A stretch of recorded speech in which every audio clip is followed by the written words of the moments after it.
নমস্কার, আমি ডাক্তার নিত্যানন্দ পাল।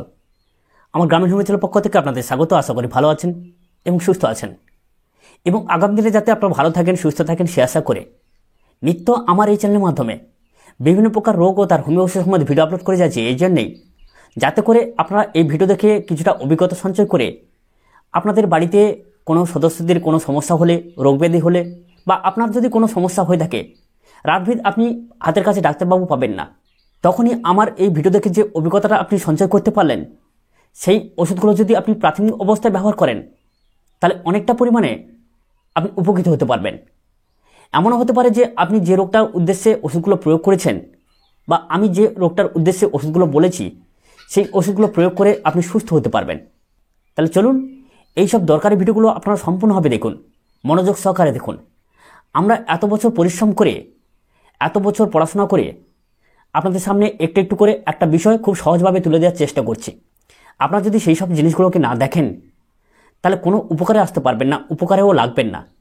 অতএব ভিডিওগুলোকে সম্পূর্ণভাবে দেখুন। তাহলে চলুন আজকে যে রোগটা সম্বন্ধে আলোচনা করব সে বিষয়ে যারা এখনও পর্যন্ত আমার চ্যানেলটাকে সাবস্ক্রাইব করেননি, চ্যানেলটাকে সাবস্ক্রাইব করে পাশে বেল আইকনটা প্রেস করে রাখবেন। তাহলে চলুন আজকের যে রোগটা সম্বন্ধে আলোচনা করব সে বিষয়ে। আজকের যে রোগটা সম্বন্ধে আলোচনা করব সেটা হচ্ছে কি, নাসিকা দিয়ে রক্তস্রাব। অনেক সময় দেখবেন নাসিকায় সর্দি হোক, এমনি হোক, অনেক সময় নাসিকা থেকে রক্তস্রাব হয়। অনেকে সর্দির সঙ্গে রক্তস্রাব হয়, অনেকে শরীর গরমজনিত কারণে শরীর হিট হয়ে গিয়ে হঠাৎ করে রক্তস্রাব হয়ে থাকে, গল গল করে রক্ত বেরোতে থাকে। তবে আজকের এই ভিডিওতে নাসিকা থেকে অর্থাৎ নাক থেকে যে প্রকার রক্তস্রাব হোক না কেন, সর্দির সঙ্গে হতে পারে, হাই প্রেশারের সঙ্গে হতে পারে, আপনার কোথায় কোন ওষুধটা লক্ষণভিত্তিক ব্যবহার করবেন, সমস্ত কিছু পাই টু পাই বিস্তারিত এখানে আলোচনা করব। তাহলে চলুন প্রথমে আমরা জেনে নেব যে নাসিকা থেকে রক্তস্রাব হয় কেন।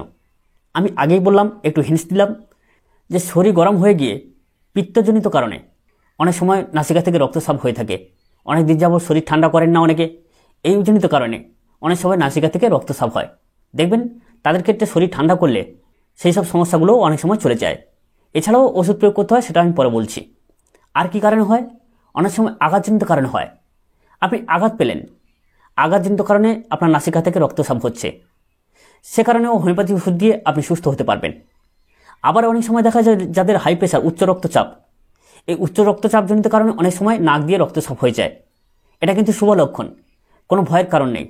যদি নাসিকা থেকে রক্তস্রাব না হতো তাহলে ওটা ব্রেন হিমারেজ হয়ে যেত।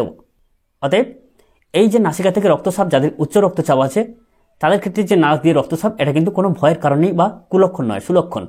এছাড়া কি হয়, অনেকে দেখবেন নাসিকা থেকে প্যাসিভ রক্তস্রাব, অনবরত রক্তস্রাব হতে থাকে, এটা তার রোগ। সেক্ষেত্রে আপনারা কী ওষুধ ব্যবহার করবেন? তাহলে নাসিকা থেকে রক্তস্রাব কিন্তু বিভিন্ন কারণে হয়, সেটা কিন্তু আপনারা জেনে নিলেন। এবারে আসবো লক্ষণভিত্তিক আপনারা কী হোমিওপ্যাথি ওষুধ সেবন করবেন। যদি দেখেন যে প্রচণ্ড গরমজনিত কারণে শরীর হিট হয়ে গিয়ে, বা শরীরে পিত্তজনিত কারণে, পিত্ত বর্ধিত কারণে নাসিকা থেকে হঠাৎ করে রক্তস্রাব হচ্ছে, গল গল করে রক্তস্রাব হচ্ছে, এবং সেই রক্তটা গরম ভাব, সঙ্গে মাথা যন্ত্রণাও থাকতে পারে, তাহলে সেক্ষেত্রে যদি উজ্জ্বল বর্ণের টকটকে রক্তস্রাব আপনার নাসিকা থেকে হতে থাকে স্রোত বেগে, সেখানে ব্যবহার করবেন কি, বেলেডোনা। বেলেডোনা 30 বা 200 পোটেন্সি সকাল দুপুর সন্ধ্যা 1 ফোঁটা করে ব্যবহার করুন, দেখবেন দারুণভাবে উপকার পাবেন। এবারে যদি দেখা যায় যে আপনার সর্দির সাপের সঙ্গে প্রচণ্ড পরিমাণ রক্তস্রাব হচ্ছে, মোটাযুক্ত সর্দির সঙ্গে যদি আপনার রক্তস্রাব হয়ে থাকে, সেখানে অবশ্যই করে ব্রায়োনিয়া ব্যবহার করবেন। ব্রায়োনিয়ার লক্ষণ কি, দেখবেন সবসময়ের জন্য মাথা ভার, শুয়ে থাকতে ইচ্ছা। এছাড়াও দেখবেন পাকা বা মোটা হলুদ বর্ণের সর্দির সঙ্গে ছিটে ফোটা রক্তস্রাব হচ্ছে, আপনি সেখানে শরীর ঠান্ডা করুন এবং ব্রায়োনিয়া 30 বা 200 পোটেন্সি সকাল দুপুর সন্ধ্যা 3 বার করে সেবন করুন। মন্ত্রের মতো একদিনে আপনি সুস্থ হবেন। সঙ্গে যদি শরীর ঠান্ডা করেন তাহলে একদিনে সুস্থ হবেন। এবারে আসি, যদি আপনার নাসিকা থেকে আঘাতজনিত কারণে রক্তস্রাব হয়, আপনি কোথাও পড়ে গিয়ে হোক, ছুটতে গিয়ে হোক, কোনো আঘাতজনিত কারণে হোক, আপনার নাক থেকে অজস্র পরিমাণে রক্তস্রাব হচ্ছে, তাহলে সেখানে আপনি ব্যবহার করবেন আর্নিকা। আঘাতজনিত কারণে যে প্রকার রক্তস্রাব হোক না কেন, সেখানে কিন্তু আর্নিকা আমরা প্রয়োগ করে থাকি, এবং ফলস্বরূপ দারুণভাবে কাজ পাওয়া যায়। যাই হোক, আপনার সেখানে আঘাতজনিত কারণে যদি নাক থেকে রক্তস্রাব হয়, আর্নিকা 30 বা 200 পোটেন্সি সকাল দুপুর সন্ধ্যা 3 বার করে ব্যবহার করবেন, 1 ফোঁটা করে, দারুণভাবে কাজ পাবেন। এবার যদি দেখা যায় যে আপনার ঋতুস্রাব বন্ধ হয়ে গিয়ে, অর্থাৎ রজস্রাব, মহিলাদের এক প্রকার 18 দিন অন্তর রজস্রাব হয়ে থাকে, ঋতুস্রাব হয়ে থাকে, সেই ঋতুস্রাব কিন্তু 40 থেকে 45 বছর কি 50 বছর পর্যন্ত অনেকের বন্ধ হয়ে যায়, বর্তমান দিনে তো অনেকের খুব তাড়াতাড়ি বন্ধ হয়ে যাচ্ছে। যাই হোক, সেই ঋতুস্রাব যদি আবদ্ধ হয়ে গিয়ে বন্ধ হয়ে গিয়ে কম বয়সে 40 বছরের পূর্বে অনেকের দেখা গেল যে ঋতুস্রাব বন্ধ হয়ে গেছে। সেই ঋতুস্রাব বন্ধজনিত কারণে অনেকে দেখবেন নাক থেকে রক্তস্রাব হয়। সেখানে আপনার ব্যবহার করবেন সিনিসিও 30 পোটেন্সি, সকাল দুপুর সন্ধ্যা 1 থেকে 2 ফোঁটা করে ব্যবহার করবেন, দারুণভাবে কাজ পাবেন। সঙ্গে আপনারা ব্যবহার করতে পারেন ক্লাবসি বার্সা। এই ক্লাবসি বার্সা মাদার টিংচার 10 ফোঁটা করে দিনে 2 বার করে ব্যবহার করতে পারেন। যদি আপনার ঋতুস্রাব বন্ধজনিত কারণে রক্তস্রাব হয়ে থাকে, সঙ্গে ক্লাবসি বার্সা ব্যবহার করবেন আর সিনিসিও ব্যবহার করবেন। মন্ত্রের মতো 1 সপ্তাহের মধ্যে আপনি সুস্থ হবেন, কোনো সমস্যা হবে না। এবার যদি পাতলা সর্দির সঙ্গে আপনার রক্তস্রাব হয়ে থাকে, সঙ্গে নাসিকায় মোড়া টাইপের পড়ে যায়, যাকে মাস বলা হয়, সেই মাস টাইপের পড়ে গিয়ে মোড়া টাইপের পড়ে গিয়ে সাথে সাথে পাতলা সর্দির সঙ্গে যদি আপনার রক্তস্রাব হয়ে থাকে, অদম্য হাঁচি হতে থাকে, নাসিকের সর্দিতে জ্বালা হতে থাকে, সেখানে অবশ্যই করে আপনার ব্যবহার করবেন আর্সেনিক আয়োড, যাকে বলা হয় আর্স আয়োড। আর্স আয়োড 30 বা 200 পোটেন্সি, সকাল দুপুর সন্ধ্যা কিংবা সকাল সন্ধ্যা দিনে 2 বার 3 বার করে ব্যবহার করুন, দারুণভাবে কাজ পাবেন। পাতলা সর্দির সঙ্গে যদি আপনার কখনো নাসিকা হাজিয়ে যায়, নাসিকায় মোড়া বা চটি পড়ে যায়, তার সঙ্গে যদি পাতলা সর্দি হয়, হাঁচিও থাকতে পারে, তার সঙ্গে যদি রক্তস্রাব হয়ে থাকে, তাহলে অবশ্যই করে সেখানে আর্সেনিক আয়োড ব্যবহার করবেন। দিনে 2 বার 3 বার করে 30 বা 200 পোটেন্সি 1 ফোঁটা করে। যদি দেখেন যে সকালে মুখ ধোয়ার সময় অনেকের নাক থেকে রক্তস্রাব হয়, তাহলে এইরকম যদি সকালে মুখ ধোয়ার সময় রক্তস্রাব হয়, সেখানে অবশ্যই করে ব্যবহার করবেন ক্যালিকার্প 200 বা 30 পোটেন্সি। সকালে মুখ ধোয়ার সময় বা মুখ ধুতে গিয়ে যদি কারোর নাসিকা থেকে রক্তস্রাব হয়, তাহলে অবশ্যই করে সেখানে ফার্স্ট ওষুধ বা প্রথম ঔষধ ক্যালিকার্প 30 বা 200 পোটেন্সি, সকাল দুপুর সন্ধ্যা দিনে 2 বার 3 বার করে ব্যবহার করুন, 1 ফোঁটা করে দারুণভাবে কাজ পাবেন।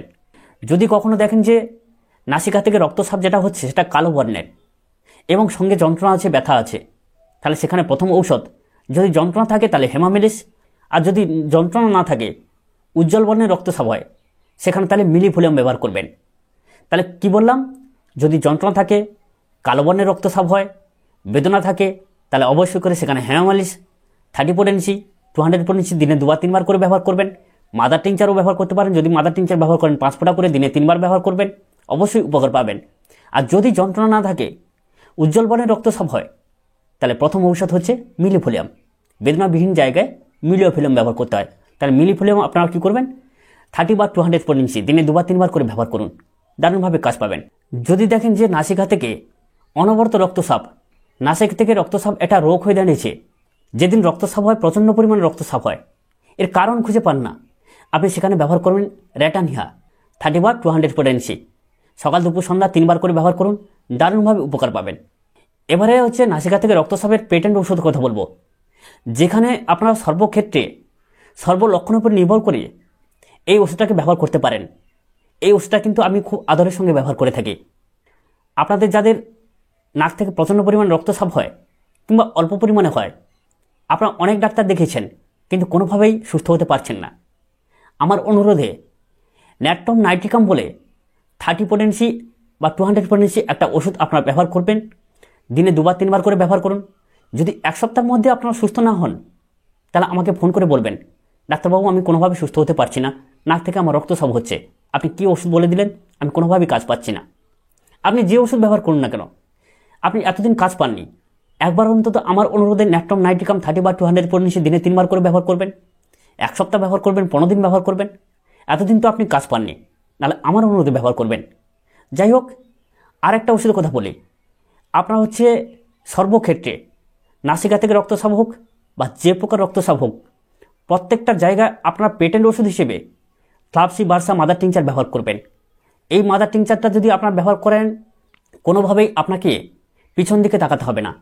আমি বললাম নাসিকা থেকে রক্তস্রাবজনিত কারণে পেটেন্ট ওষুধ হচ্ছে কি ন্যাট্রম নাইট্রিকাম, আর সর্বক্ষেত্রে বা সর্বদিক দিয়ে রক্তস্রাব, সে জরায়ু হতে পারে, কফ দিয়ে হতে পারে, গলা দিয়ে হতে পারে, চোখ দিয়ে হতে পারে, যে প্রকার হোক না কেন, সমস্ত জায়গা থেকে যদি রক্তস্রাব হতে থাকে, যে রোগের ক্ষেত্রে হোক না কেন, যে পথ দিয়ে হোক না কেন, সেখানে আপনার পেটেন্ট ওষুধ হিসেবে ক্লাবসি বার্সাকে ব্যবহার করবেন। ক্লাবসি বার্সা মাদার টিংচার 10 ফোঁটা করে দিনে 2 বা 3 বার করে ব্যবহার করবেন। তবে এটুকু বলি যে ক্লাবসি বার্সা মাদার টিংচার ব্যবহার করলে 5ম দিন থেকে আপনি কাজ পাবেন। প্রথম, দ্বিতীয়, তৃতীয়, চতুর্থ এই দিন পর্যন্ত আপনি একটু একটু উপকার পাবেন। 5ম দিন পরে আপনি হঠাৎ করে দেখতে পাবেন এর অদ্ভুত রেজাল্ট, অদ্ভুত উপকারিতা। তাহলে যেরকম বললাম আপনারা সর্বক্ষেত্রে আপনার ভিডিওটা একবারের জায়গায় দুবার দেখে ওষুধগুলো নির্বাচন করে নেবেন, যাতে করে আগামী ভবিষ্যতে আপনি আর কাউকে প্রয়োগ করে উপকার করতে পারেন। যাই হোক, এখনও পর্যন্ত যারা আমার চ্যানেলটাকে সাবস্ক্রাইব করেনি তারা চ্যানেলটাকে সাবস্ক্রাইব করে নিন, আর বন্ধুবান্ধবদের মধ্যে বেশি করে শেয়ার করে দিন। কারণ তাদের যদি কোনো সমস্যা হয়ে থাকে, তাদের যদি কোনো রোগ ব্যাধি হয়ে থাকে, আপনার শেয়ার করা ভিডিওগুলো দেখে ওষুধগুলো কিনে খেয়ে সুস্থ থাকতে পারবেন। আবারও আমার গ্রামীণ চ্যানেল পক্ষ থেকে প্রীতি শুভেচ্ছা এবং অভিনন্দন জানিয়ে আজকের মতো বিদায় নিচ্ছি। দেখা হবে পরবর্তী ভিডিও পর্বে। ততক্ষণে আপনারা ভালো থাকবেন, সুস্থ থাকবেন, সুখে থাকবেন। নমস্কার।